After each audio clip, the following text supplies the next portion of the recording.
You know, now that snowy conditions have arrived here, many recreational vehicle owners have begun the process of winterizing their RVs. But for some, it's their first time, and others, it can be a complicated process.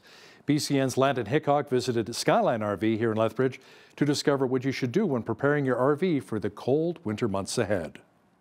With the forecast now expected to hang below freezing from here on out, it's now the season to pack away your recreational camper or summer traveler, or however you prefer to use it.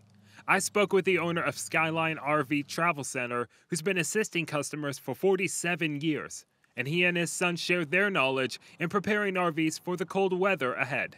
So we're sitting in a motorhome today, a couple $100,000 motorhome. If it's not plugged in overnight, it'll freeze and do $25,000 damage. So we have to be very, very careful with these things. It's highly advisable to use an RV in the winter without water in it. And then if it gets cold, we're sitting in one right now that's really cold. If it had water in it, we would do all this damage. So in this case, it has no water, so it's just plain cold, but nobody's getting hurt. And that's a very common thing we recommend in this business. So definitely some important things would be to research, look into what type of motorhome you have and what kind of fluid you have running through it.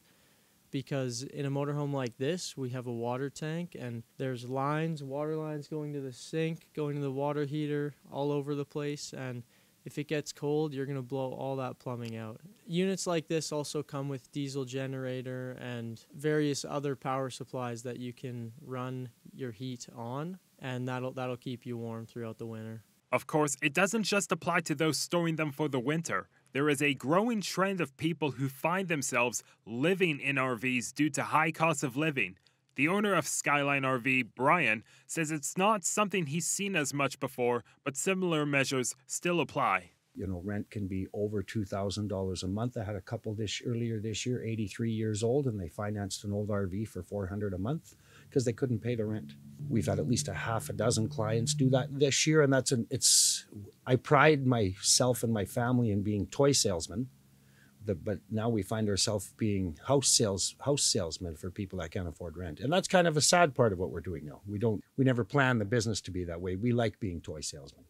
And so selling RVs for people to live in when it's 25 below it's problematic. It really is. And that doesn't mean people can't do it. They just have to have different preparations. And I tell people the best thing to do is not put water in it.